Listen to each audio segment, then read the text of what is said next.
Hello, everybody. It's me, Show360, and I'm going to try to keep this live stream at least under an hour because menopause is hitting me and I need to have my little fan on to keep the hormone heats from overtaking me. So I hope I'm not on here too long, but I wanted to talk about something that I think bears discussion when it comes to being a fan of K-pop. Oh, by the way, this is my son, Vernon. He's my favorite child outside of Stephanie, and I talk about him all the time, but you guys have never seen him on camera, I don't believe. But yes, this is my favorite son. I love him dearly. But anyway, I am getting on live because I saw a tweet on Twitter about the possibility that SM is stealing fan translations of lyrics for Wavy.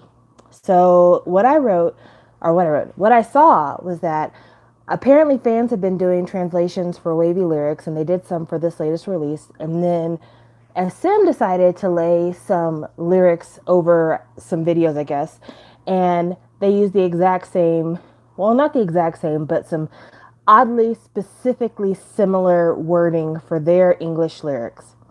And of course, the person who did the original subbing was very disheartened because they're like, I put a lot of work into this and it takes a lot of time. And I love the group. I do it for free. But if you're going to use it for your corporate product, you should have asked me. You should have asked me, and preferably you should pay me.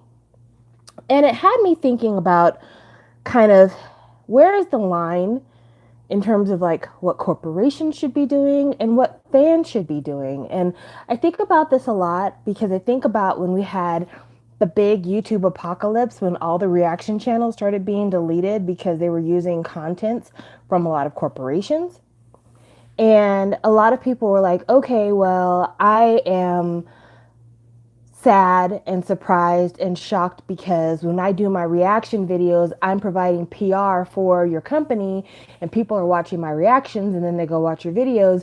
So you shouldn't strike my video and possibly eliminate my channel for stuff like this. But there were other people that were saying, well, if your video is not monetized, that rationale makes a lot of sense. But there were a lot of people who have reaction channels for money. That's exactly what they do. They have reaction channels. They try to gain followers, subbies, because they want you to watch the videos in order for them to be able to make money on your views.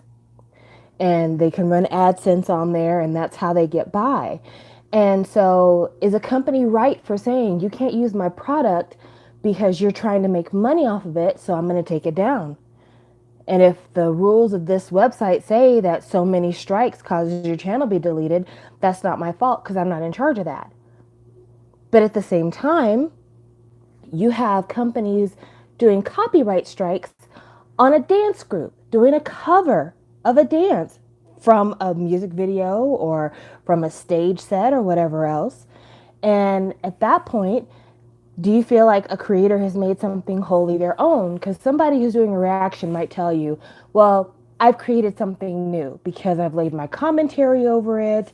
I've made jokes. I talked before and after the video. This is something that is an entirely new creation that kind of uses portions of your original content. Whereas a dancer might say, I made choreography for a song you didn't have choreography for. I did this. And I'm just using your song as the backing music, but I've made a completely original creation as well. So how are these two different? I feel like most of you watching, and myself included, I would feel like the dancer has more of a leg to stand on because they're not using the visuals from the company. They're making something completely original, but at the same time, they're using the music from the company. And then on the flip side of the reactioner, if it's a reactioner who's actually got talent and not one of these bozos who's just trying to get followers so they can transition into something else, they are a unique personality. They are making certain jokes. They are doing something new with the content. And so perhaps it wouldn't be bad for us to give them a pass as well. A reactioner that I could think of that I feel like does something different. Two Men Jin Junkie. They react to videos and they watch videos and, they do the same thing that most reactioners do. But a lot of the times what I enjoy about watching them is that they stop frequently They give their own commentary, they make jokes. A lot of watching their videos is watching these two friends talk to each other. And that's what makes it fun. And so it's not just about hearing the song. It's not just about seeing the video. It's about being able to watch their friendship and being able to watch what they're doing together. So is a company right of saying I should be able to own all of the proceeds of my product, no matter how many changes you've made? Or should there be some kind of profit share involved? Like, how does this happen? And also, do companies even give people an opportunity to ask to use the product? For instance, if I'm a reactioner and I want to react to your video, do you have a spot on your website where I can apply to react to your video, where we can make a profit share agreement ahead of time saying, I'll give you 50%, 60%, 70% of whatever AdSense I make if you let me react to your video? I've never seen it. I've never seen it. So what are people supposed to do? If you don't give them the option to be able to ask you for permission, then can you really be mad that they didn't ask for permission when you didn't give them a chance? But now let's go to the lyric thing, because this is something that has been on my mind for a really long time. So I think I'm not the only person watching who has ever listened to an album before they bought an album. Like, I have certain groups that are not my favorite groups, and those groups, I will listen to their album before I decide to buy the album. For instance, just this weekend, I was thinking about buying a bunch of The Boys albums because I saw a sale on some used albums from The Boys. And I'm like, a lot of the people that I follow, they really like this group. So maybe I will go ahead and check them out for myself. I listen to their albums online because different people who are not their company post all of the tracks on their channel for you to watch. Some of them monetize, some of them do not. And I just realized that the music wasn't for me. Like, there was just nothing that really stood out to me that made me feel like this is where I need to be spending my COVID money. But while watching this and listening to this and listening to multiple albums on the same channel, I was thinking to myself, if I was a company, how would I feel about this? Because companies like SM, they've gotten to the point now where they put all their tracks online the day the album comes out. They don't make you wait for it.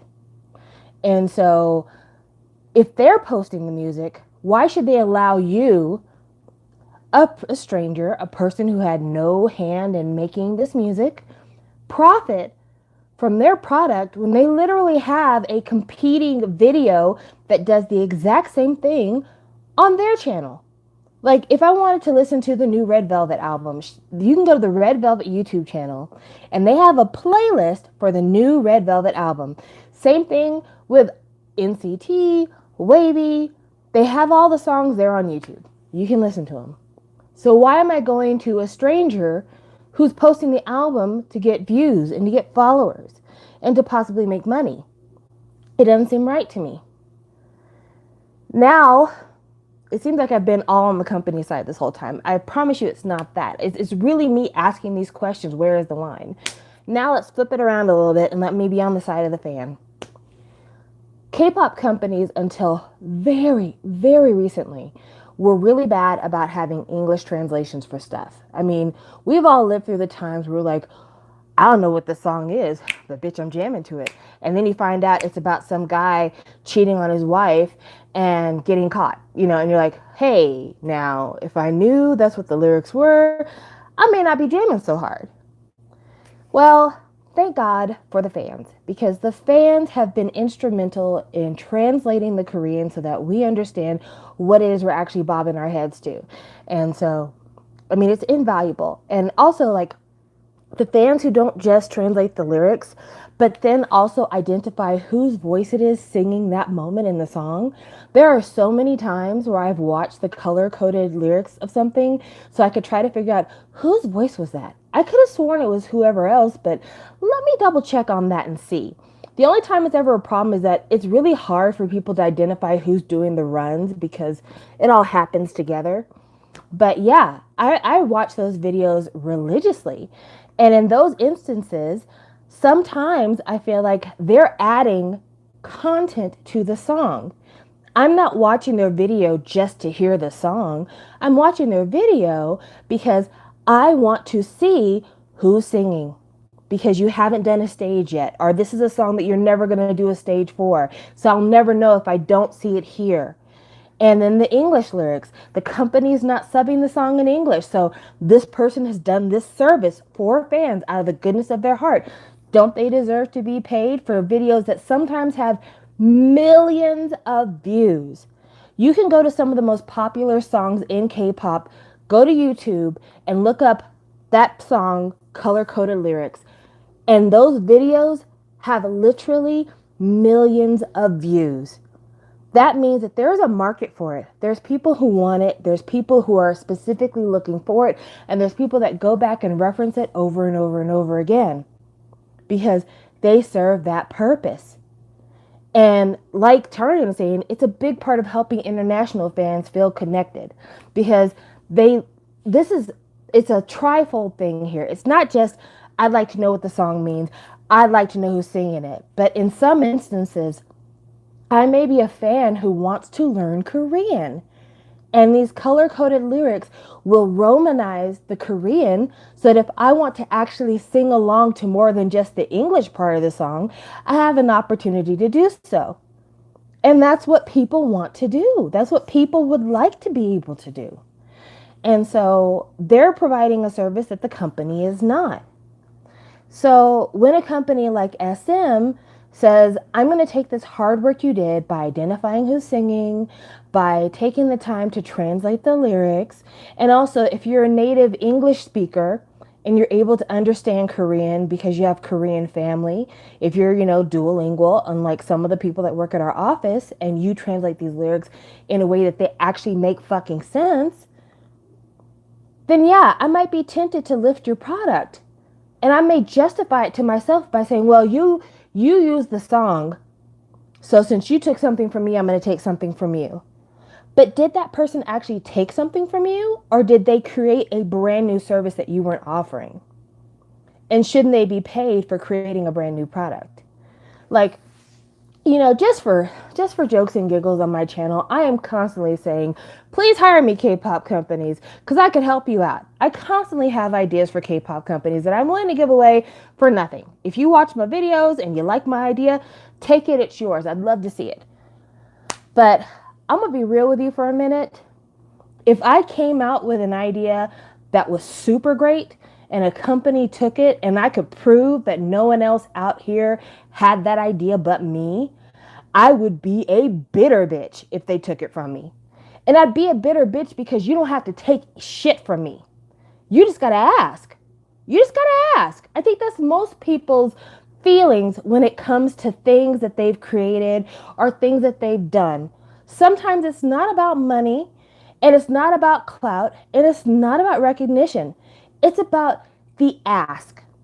If I'm a huge fan of a group on your label and I've come up with an idea that you think could really help them, all you got to say is, hey, homegirl, I think your idea was fantastic.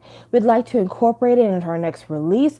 How would you feel if, we gave you a shout out, or if, we acknowledge on a public platform somewhere that, thanks to our lovely fan, such and such, we've got a special surprise for the community. Something like that. That would really make me feel good. It would make me feel good because it would acknowledge, number one, that you see me.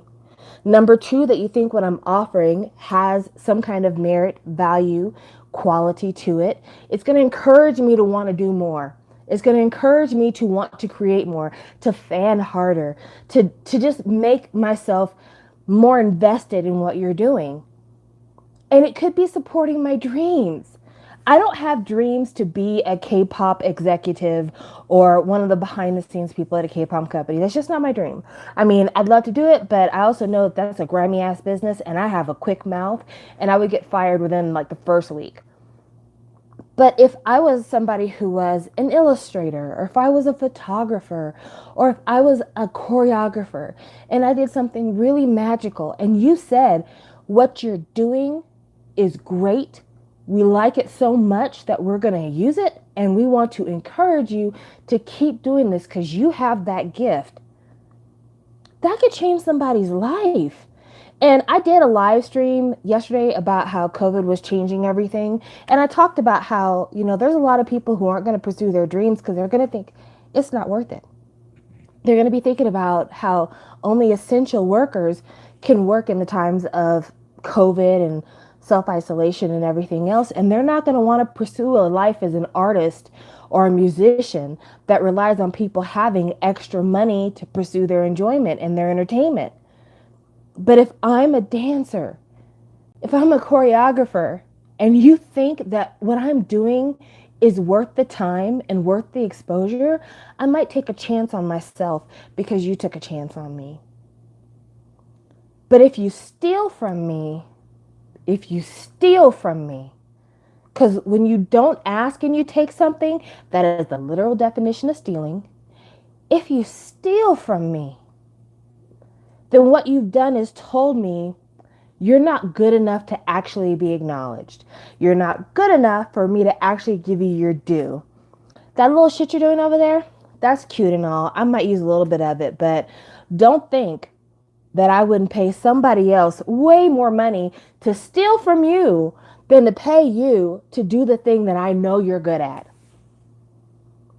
So, I'm disappointed, but I'm always disappointed in SM. Fuck. I feel like the last time I talked to y'all when I was talking about the COVID stuff, I talked about how disappointed I was in SM for having a $30 pay-per-view concert in the midst of COVID, when so many people around the world are trying to recover financially from a disaster. And they're like, run me my money. I need it now.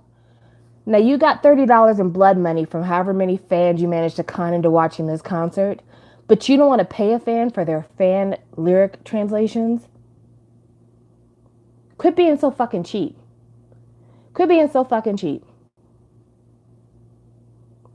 I don't know, you guys. It's just tough. It is tough because I want to support an artist's right to be paid for their work. And if SM copyright claims, not strikes, if copyright claims a video that I have their music in, I don't feel like I have a leg to stand on because they made that. And it's not just SM, the company made it. It is the artist singing the song. It is the songwriters. It is the producers. It is all the people that were involved in this music. I believe that they should get their money. So if you monetize my video to pay for the fact that I used your song, I deserve that. I deserve. But if I bring something to the table that you want, don't you think that I deserve to? Don't you think that I'm entitled to that same recognition? Don't you think I'm entitled to that fucking credit? Just the credit, guys. That's all. Like, if Big Hit wanted to use my idea about doing a series of Bang Bang Con DVD re-releases, I wouldn't be bitter. But if no one else on the internet had said it before me, and then they do it after I've said it, and they do it similarly to the way that I described it, I'd be hot. I'd be extremely hot. And I know that I would get no support on Twitter, because that's the other thing that makes it so tough too. You have, on the one hand, the people who seem to understand that this is all a game and everybody plays their part and the rules are constantly changing and are in flux, but there's certain things that we hold to be universal. Then you have these people that are blind company stands or group stands, and they can't consider anything that might be adverse or negative to the thing that they're standing. And so if I was to go on Twitter, if Big Hit, I always say Big Bang when I want to say Big Hit.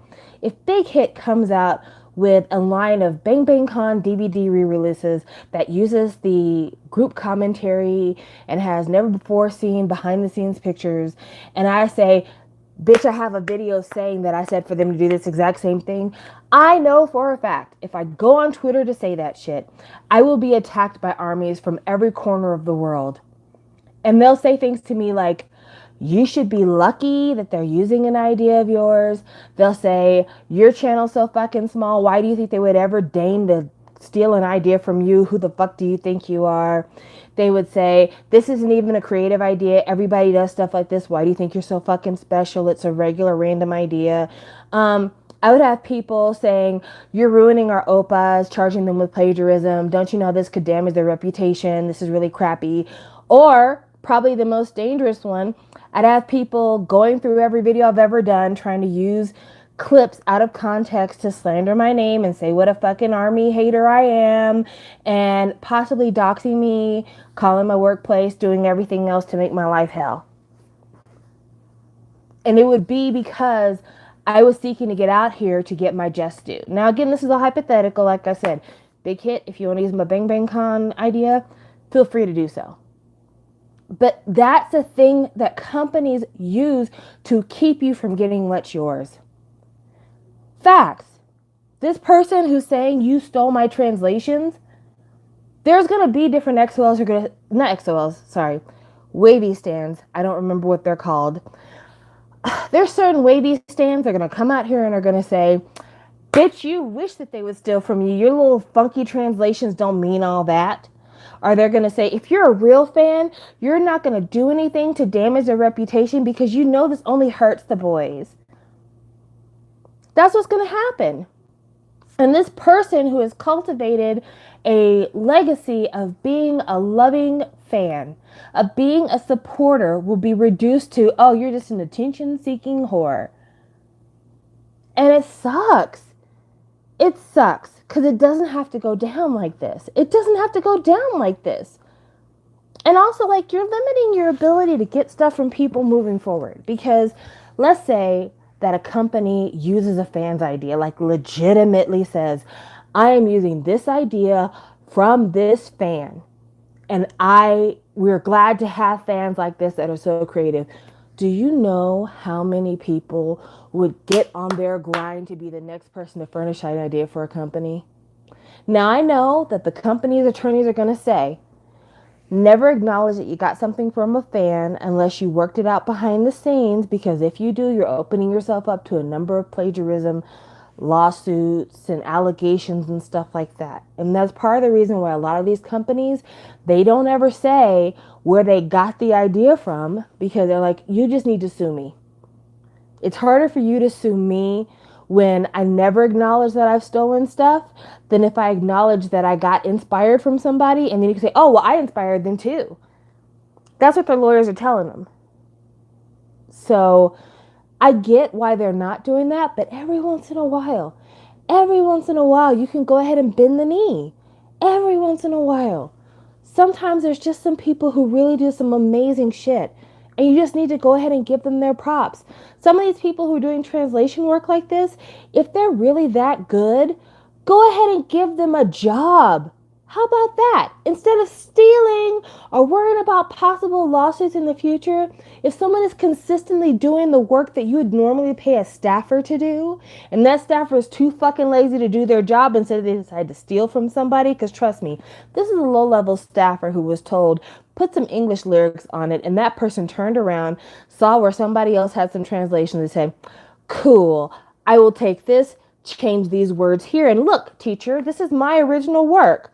That's exactly what the fuck happened. Don't believe this came from high up on Corporate Hill, because it didn't. It came from the person that they're paying minimum wage for. But if somebody says, you stole my translations, those were mine, your staffer stole my translations, this is a great opportunity for you to fire the fuck out of the staffer who did the stealing and hire the person who obviously knows how to get the job done for real. And this isn't even a job where they need to show up to corporate every day.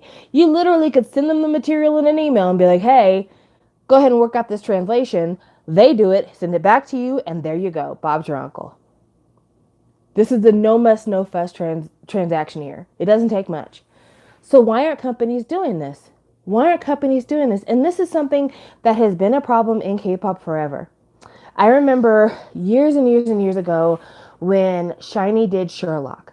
And I've told the story before, but my favorite YouTube channel when I first got into K-pop was Eater Kimchi with Simon and Martina.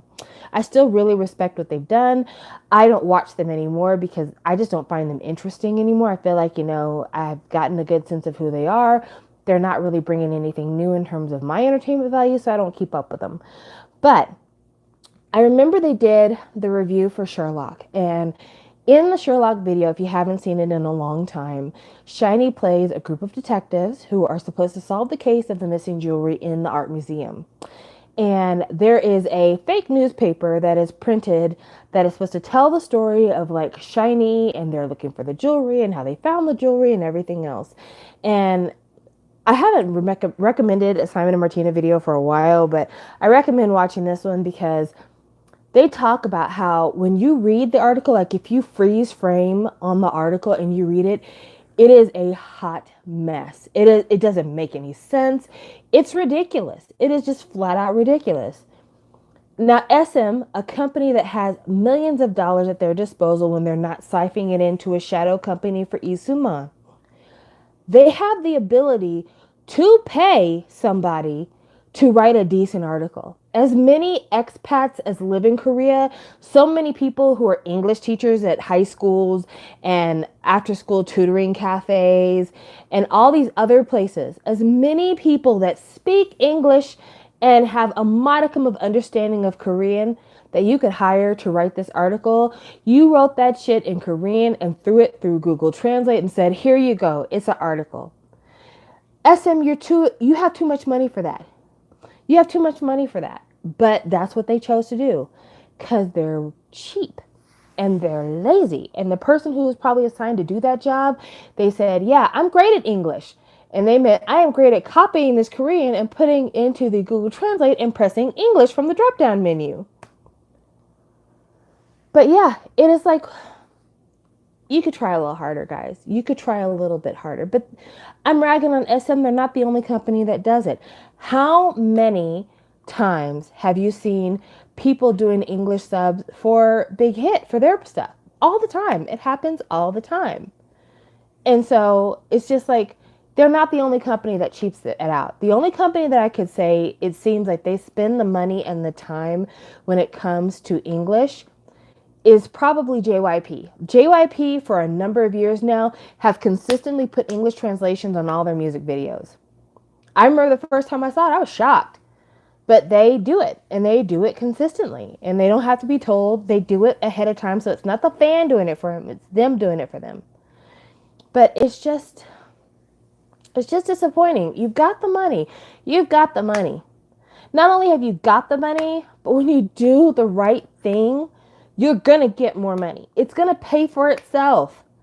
There are a lot of people, not me, because I'm a whore for punishment. There are a lot of people that they won't buy a DVD if it doesn't have English subs. So you've just cheated yourself out of $30, $40, $50 because someone can't read it. Whereas if they know they can count on you to have English subs on all their stuff, they're going to buy every time. I'm sorry, I was drinking coffee and sometimes coffee makes me burpy. Do you like my little baby Death Note? Isn't it cute? But yeah, if I know I can consistently count on you, then I'm not going to think twice about giving you my money because I know you're going to deliver. Better you to over deliver than not at all, not even try. And it's not like if you don't put the English subs and I decide to dedicate my time to not only translating, but also timing out the English subs and putting it on YouTube for fans to see, you're going to copyright claim me. You're going to copyright claim me if you don't copyright strike me. So it's just like, how does anybody win? Where's the line? How do any of us win in all this? The main loser is us, the fans. The main loser is absolutely us, the fans. But how is anybody winning when you pull these shenanigans? I don't know. I'm just in my feelings tonight. And I feel like it's just been one thing after the other. I'm probably grumpy. I mean, I could learn Korean, I guess. I could. But if I don't want to learn Korean, that's fine. I can enjoy whatever media I choose to. And I'm not saying that this means that people shouldn't try to learn Korean. I'm not saying that at all. But if I would like to be able to read it without having to go to school to learn a language and pay money for tutoring sessions, then I think that you should offer it, especially if it's an international based product. Okay, let me also talk about that too, because somebody mentioned it in the chat. So you go to Brazil, you go to Brazil, and you are having a concert, and you know your Brazilian fans, possibly also your Portuguese fans in other Portuguese speaking countries, will be buying this DVD because they feel like, finally, representation, this is for us. And you don't sub it in Portuguese, Portuguese, you don't sub it, what the hell? What the hell? And I mean, I guess you could get confused and be like, let's sub it in Spanish, in which case, it'd be like, but we don't speak Spanish. But you know what, sis, close enough. I could probably get the gist of what you're putting down here. But just not make the effort? Like, why would you do that? Why would you do that? You know? So, I don't know, guys. I'm just disappointed. I'm disappointed. And I'm sure I'm disappointed because I've been in the house far too long. But it's just, I love K-pop. I really, really do. When I sit and I rant and wave, it's not because I hate K-pop. I don't rant and rave because I hate K-pop. I love K-pop. I love K-pop with all my being. Like, I love K-pop just under the way I love my family and food. That's how I love K-pop. And it has been a huge part of my life for, gosh, almost a decade. Because the first K-pop song I ever heard was the Wonder Girls singing Nobody on the Wendy Williams show. And I think that was in 2010. So yeah, for almost a decade now, I have loved K-pop. And I've loved K-pop when K-pop absolutely tried to break my heart.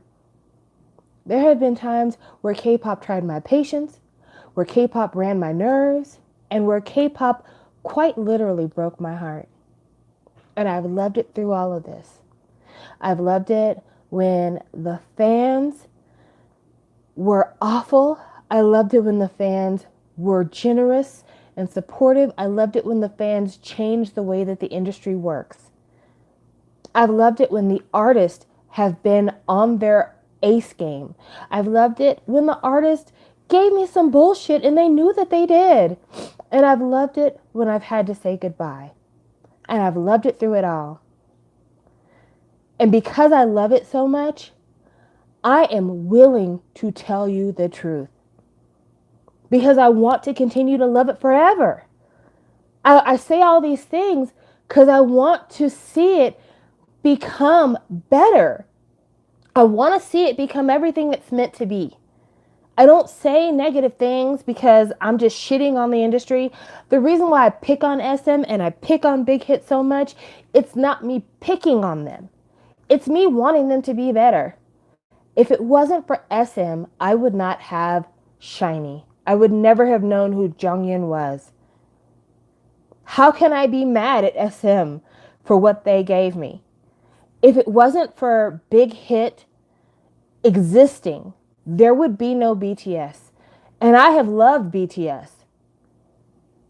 So the things that I say, it's not me being a hater. I spent way too much. I'm sorry, I'm spitting again.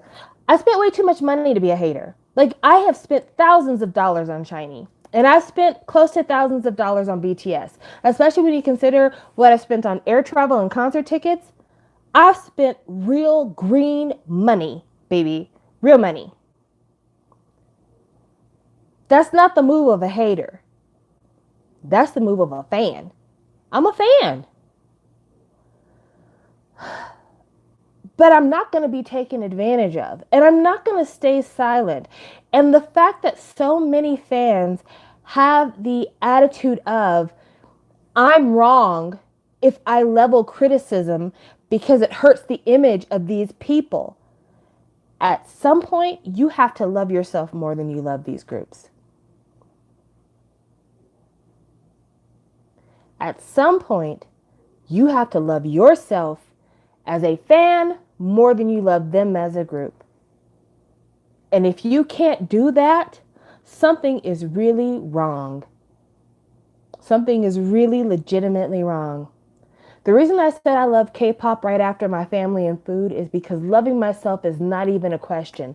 It is an absolute given. I love me most. I love me most to the point that it's not even worth mentioning. But after me, my family, my food, my K-pop. Because loving me enables me to love everything else.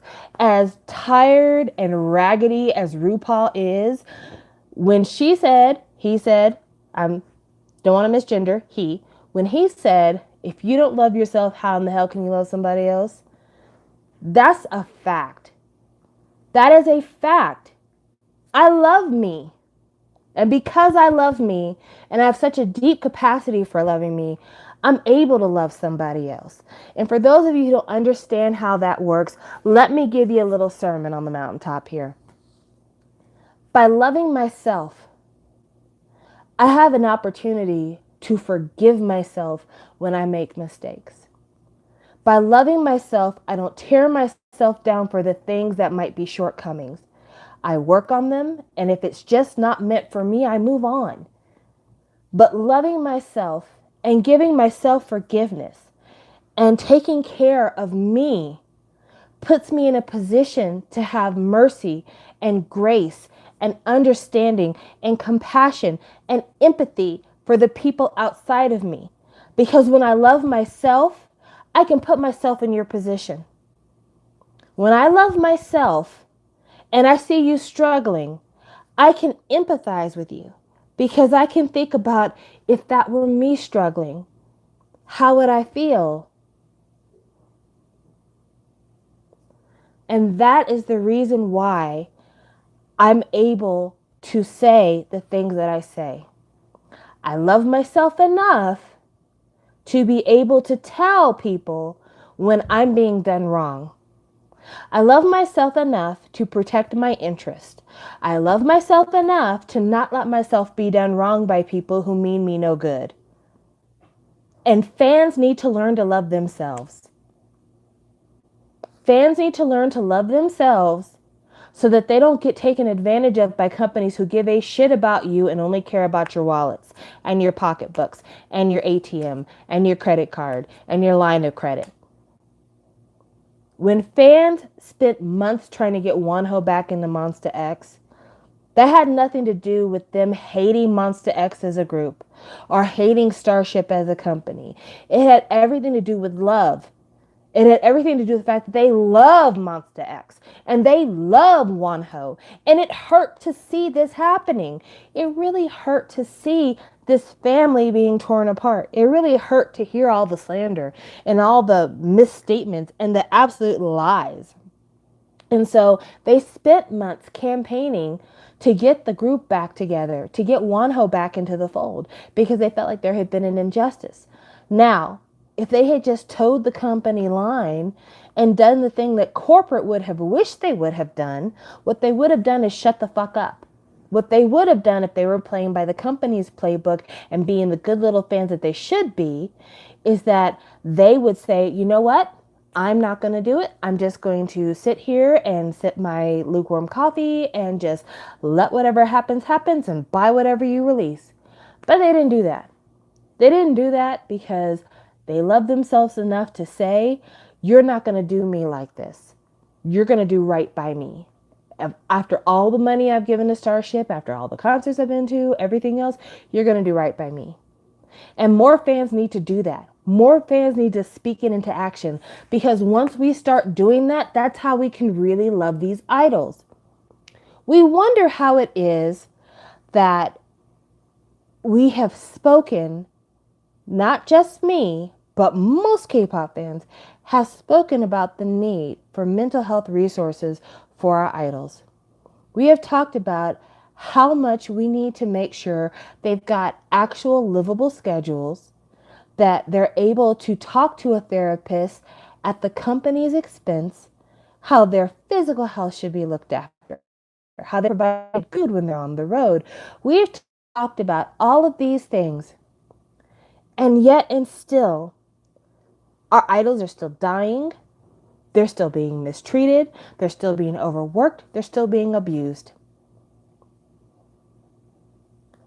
Why aren't we demanding better?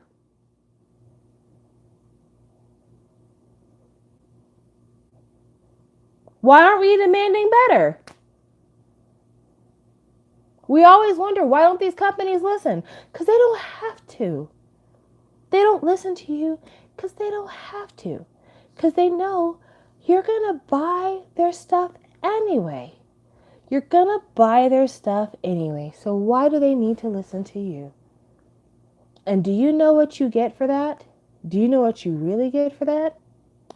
You get the disbandment of BAP. You get careless Mnet employees causing Wendy to fall and break her bones and practically end her life. When they know you're going to pay anyway, nobody has to do better.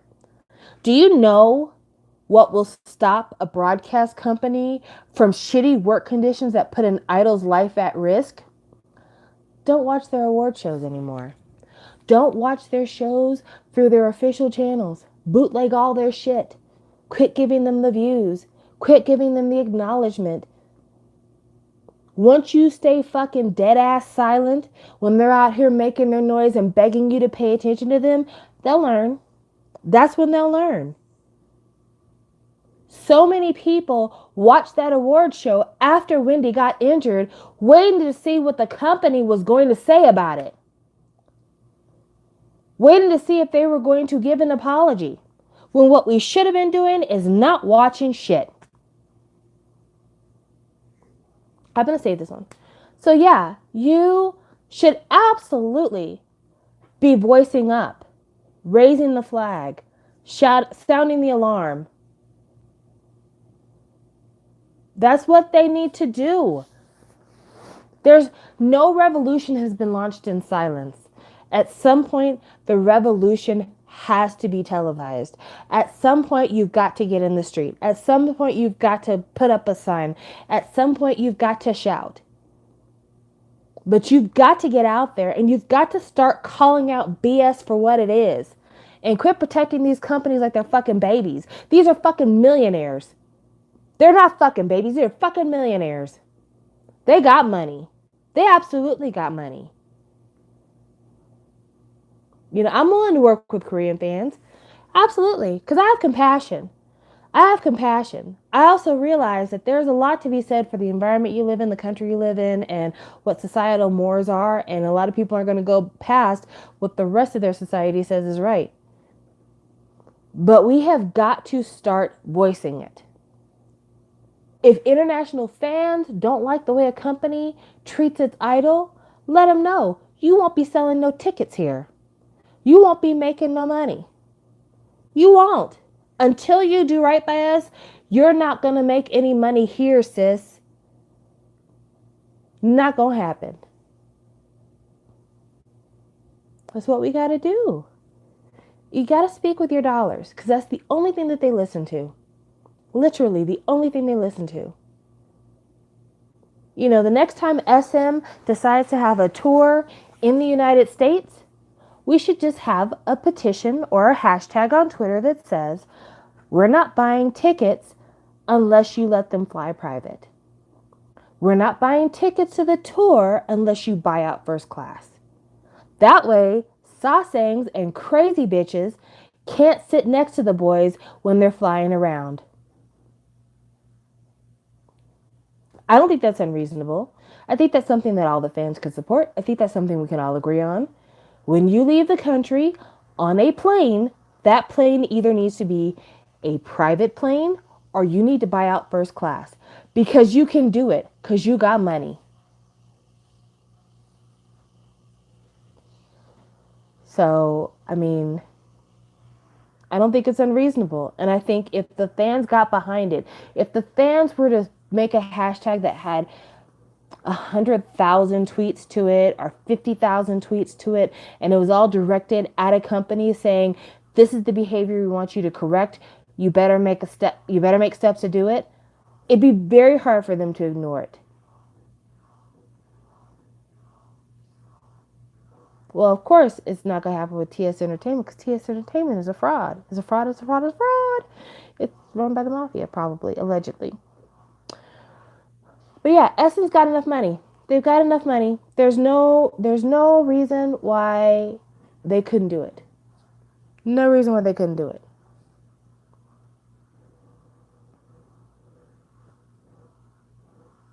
But they refuse to.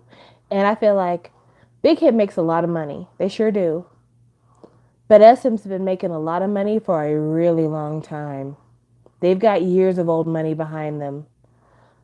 So why in the hell aren't you buying extra seats? You don't even have to buy out all of first class, honestly. You just need to buy out all of the seats in front of them, all the seats behind them, and all the seats beside them. That's it. That's literally it. You ain't got to do fuck else. Buy out the seats and have your staff sit in those seats. That way you're not even wasting the money. How simple is that? Won't the staff love that? If you're having your group fly to America, I am certain that you have your glam squad flying with them. You've got your Super M. If they're coming to America, you've got your glam squad, you've got your stylist, you've got, maybe the director of lighting, the person who's like the tour choreographer.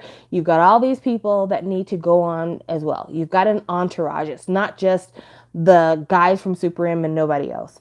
If they're flying to America and other people got to fly with them, buy out first class and put all your staff in first class. What a nice little benefit. You're flying across the ocean. Let's just all have first class so everybody's got leg room. And that way, the crazies can't sit next to us. But also, you guys are getting a perk for being willing to travel with us. And it'll make you feel like you're appreciated as an employee. Why is that hard to do? Why is that hard to do? I bet, I bet if you treat your employees nicer and you do nice shit like this, they won't be plagiarizing fan lyrics when you tell them that you need English translations on some shit. I bet you that much. I bet you that much. If you tell them, I'll take care of you, don't get us involved in no bullshit because you're half-assing your job, I bet they'll learn. I bet they'll learn. You see how easy this is? Do you see how easy this is? It don't take much.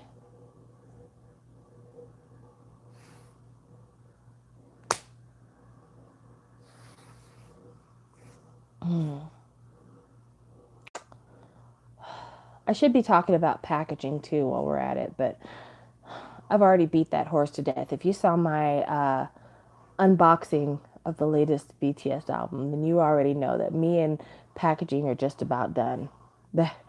Me and that, I've just about beat that horse to death, so I'm not going to get into it here. But I'm just tired, y'all. I'm just tired. I'm tired. It makes it to where I don't even get excited when albums come out anymore, y'all. I don't get excited when albums come out. I don't get excited when I hear that tours are happening.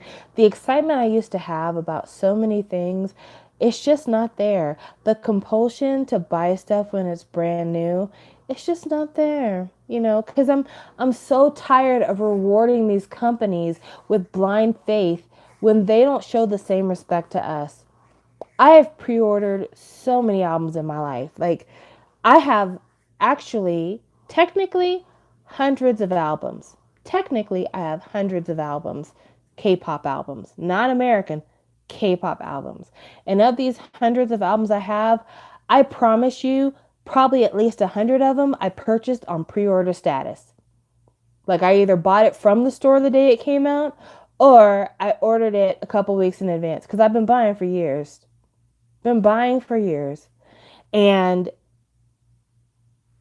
I've been so fucking hurt by some of the shit that they've done and the shortcuts they've taken and the laziness and the lack of preparation and the lack of real ideas that I'm not even excited no more. I'm not even excited no more. When I think about some of my favorite packaging, I don't think about anything that's less than 2 years old. I don't.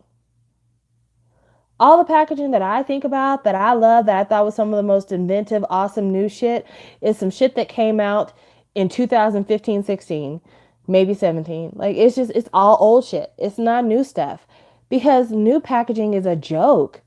So I'm not excited. And you can't trick me by saying, "Oh, look how big it is." Have you seen Geary Boy's last album? I got a big fucking album. If that's the game we're playing, do more. Do better. Just do better, you know? Give me something for real, for real. You know, I when you talk about great packaging from the past, it's not even about packaging that's super complex. It's not. Like, one of my favorite packaged albums is a book album.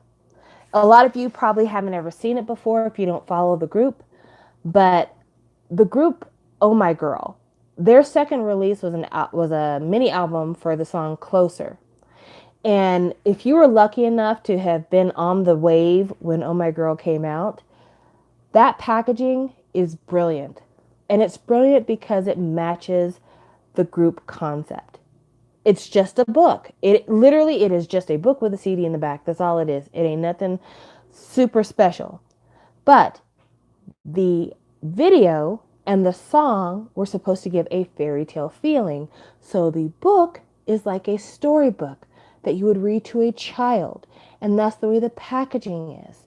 And that's what makes that so awesome and so beautiful and something that people want to hold on to. And that's why it's so collectible, because it's perfect. The concept is what makes that packaging perfect. It's not about giving me a million poses of beautiful people. It is really about giving me something that fits the theme, that uses a resource you already have to draw me into the world of whatever it is the group's trying to sell me.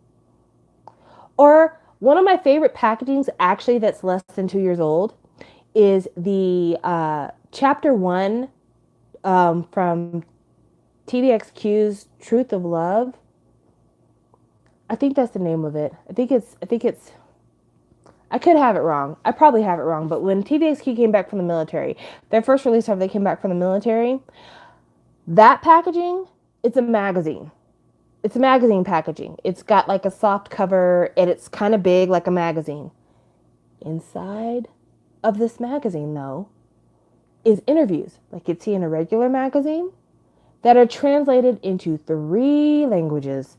And one of those languages is in English. Because they know, well, it wasn't 3 languages, I think it might have just been 2. But they know we want to read too. We would like to read these interviews. Thank you very much.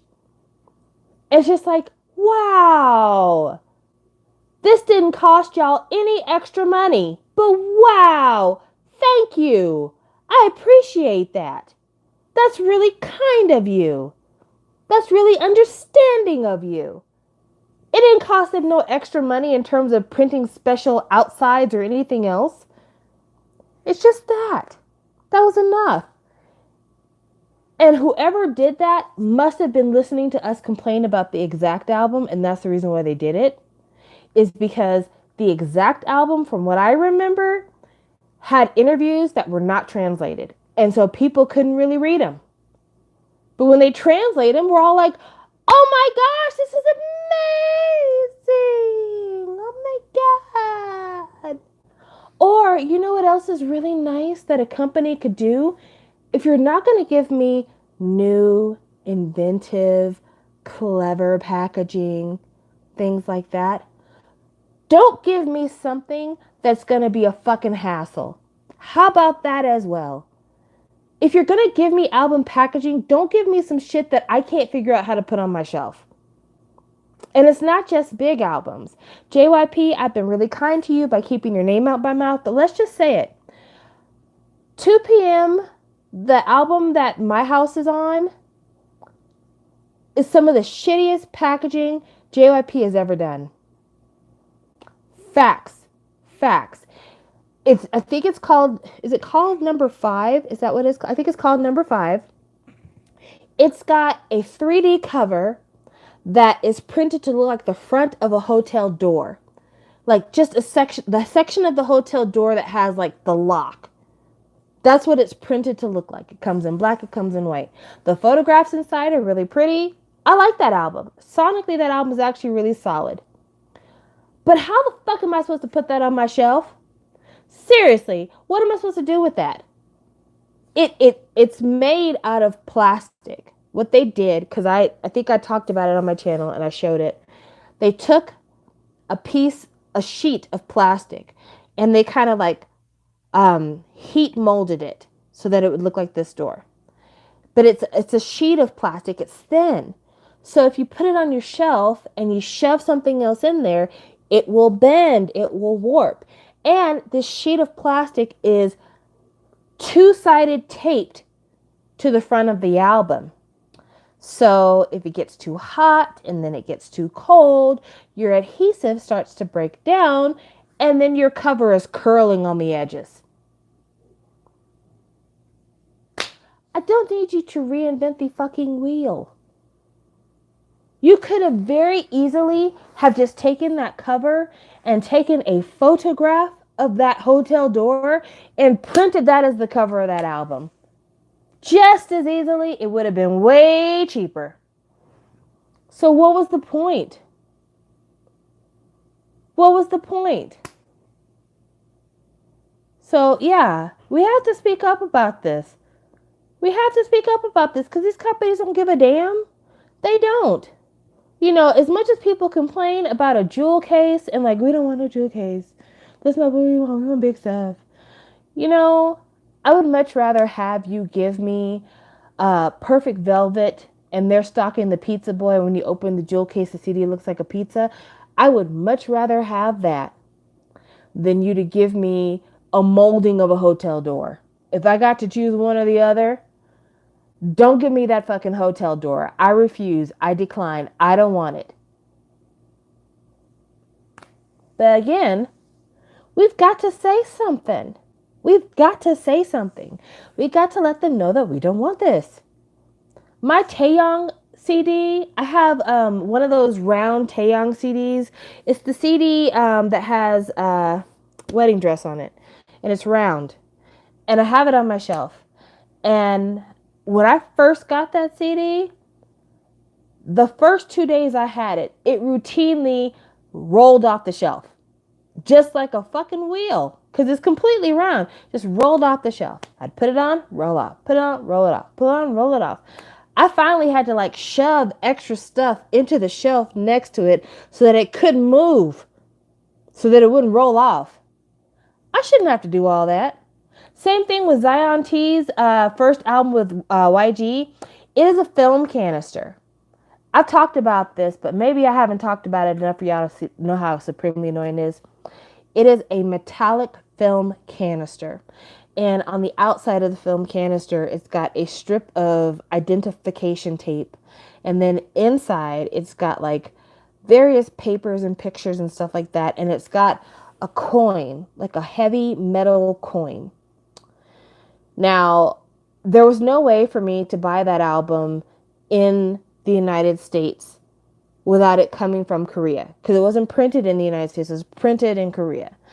And so imagine a canister, a metal container that's about yay big with a bunch of loose papers and a metal coin shuffling around, shifting around in transit from Korea to me. By the time I opened that fucking case up, everything was bent up. Everything looked terrible. Everything like it was used. Stephanie, go over there to that shelf. Do you see the shelf where the round album is? It's right in front of you. You can see the spine of the round album, a little short round album. Second down from the right. What's your right side, Stephanie? No, in front of you. Second down from the right. Okay, go behind to the back of the shelf on the second from the right. Go to second from the right. This is my right. Then why are you standing to the left? Second down. Oh. Okay, not that one. Behind there should be another large round one.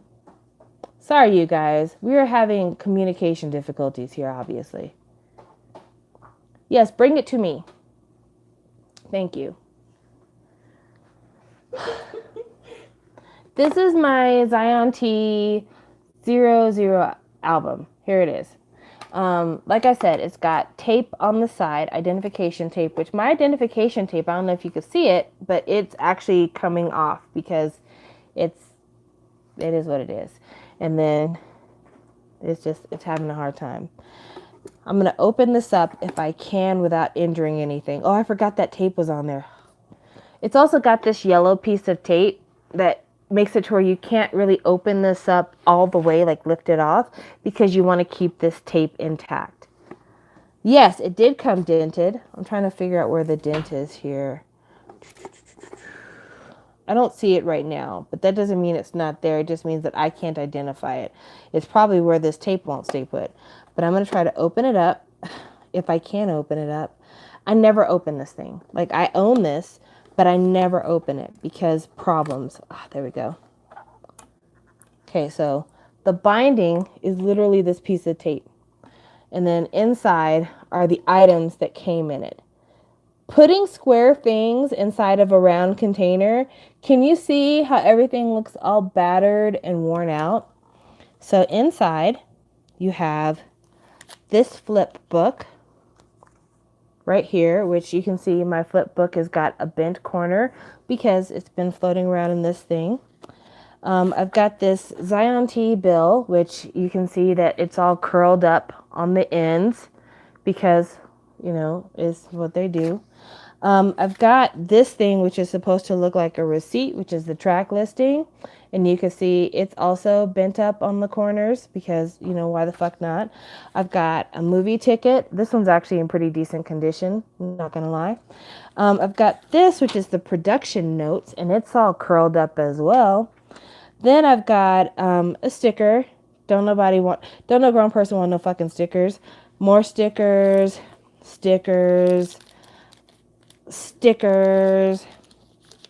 Ooh, trying not to break my little yellow tape here.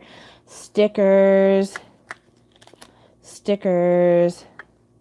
Then I've got this, which is a Polaroid, which I have never taken. When I showed this on YouTube, I never showed it again. Like, the CD is not even in here because I took the CD out after I opened it. Tell me why my Polaroid is split down the fucking middle. You see that? It's split down the fucking middle. I don't even open this fucking thing. Can you tell I'm disgusted? And then this thing, which I want you to know, I did not do this. It was like this when I got it. This is I don't know what the fuck this is. I think it's like a score. Yes, a score. It's a piece of crumpled tissue paper.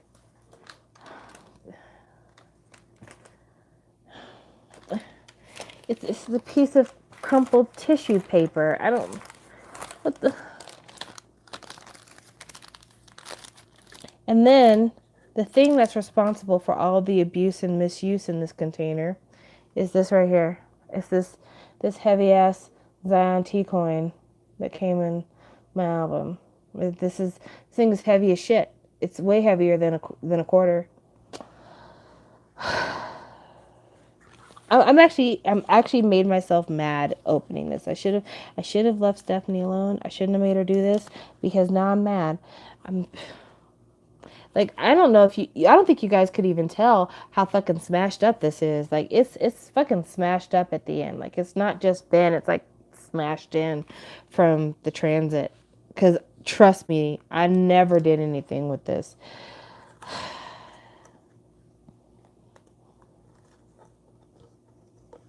And then I don't even know what I can do to salvage the tape on here. The tape that's right here. I don't know what I can do to reattach that. Trash.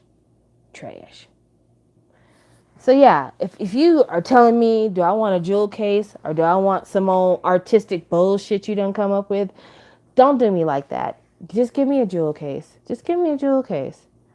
Yeah, you're going to charge me, a similar price, but at least with my jewel case, it's going to come in the condition that it's supposed to come in. I'm so pissed off. So pissed off.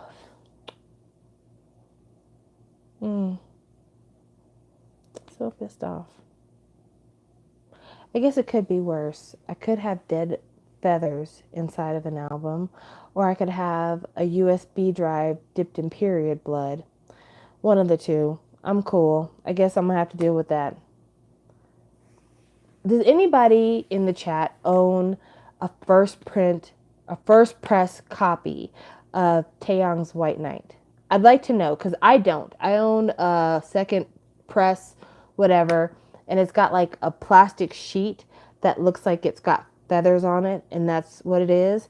But apparently, the first press of White Knight has real feathers in the jewel case.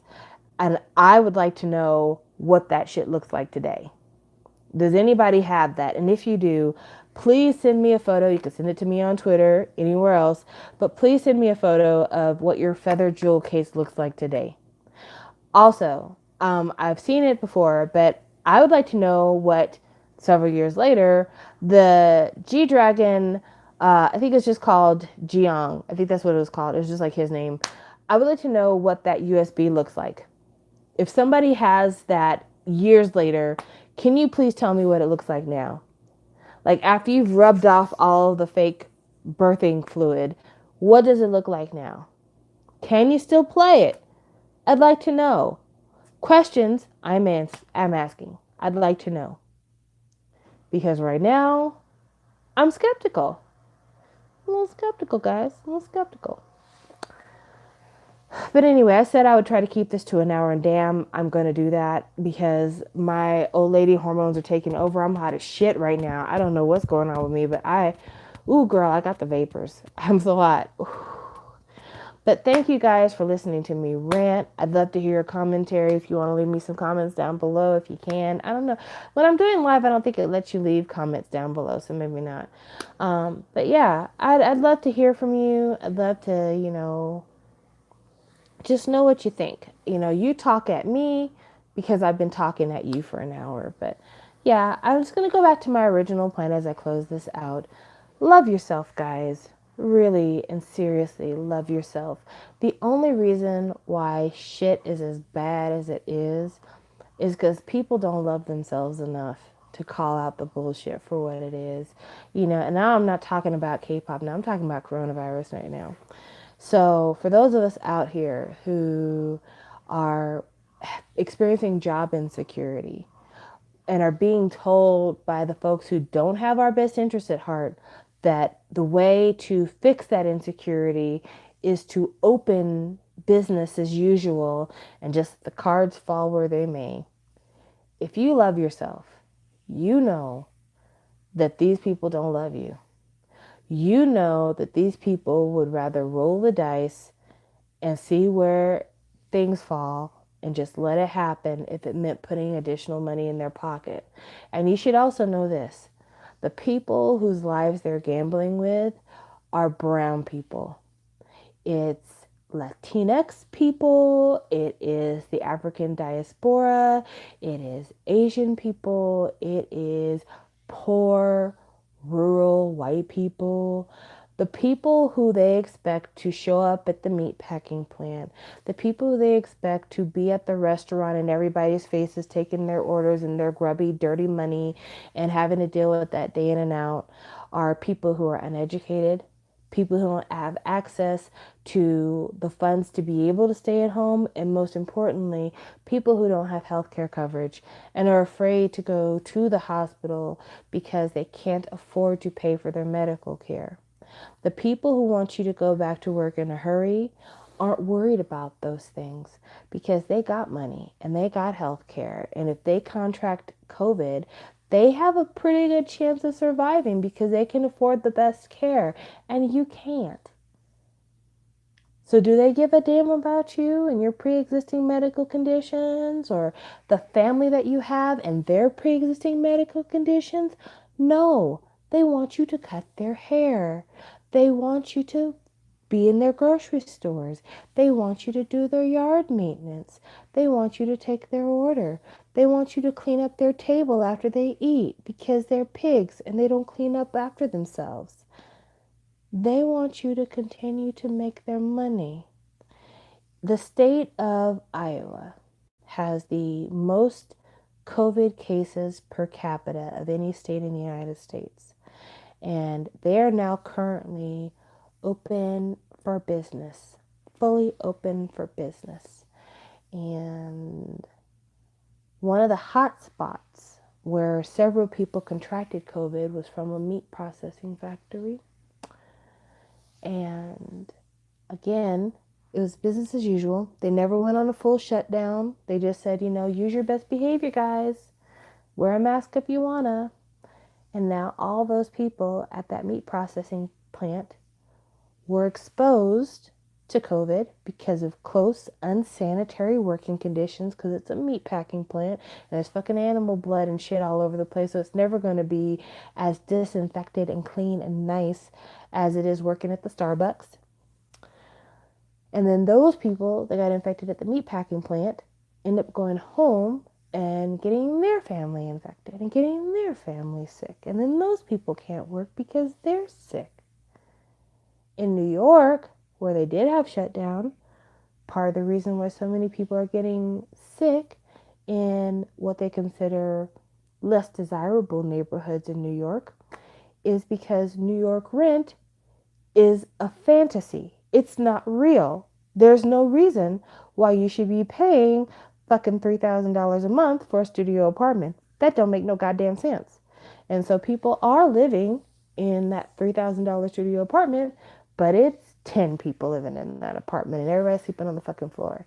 And when you're all sleeping on the floor and no one's able to keep 6 feet because they ain't got 6 feet to keep, one of you shows up sick, everybody's sick. And now more than ever, you still need to live together because half of you have lost your jobs working at the back end of restaurants. And so you need as many people up in that bitch as possible to make next month's rent because your landlord ain't stopping it. It ain't stopping. They're allowing you to keep 10 people in that building. Do you think they're going to tell you can't pay rent out of the kindness of their heart when they don't even care about your fire safety? No, it's not going to happen. So we have to, as a people, love ourselves enough to call this bullshit out and quit letting these people take advantage of us. And I'm speaking from a place of absolute luxury and privilege, by the way.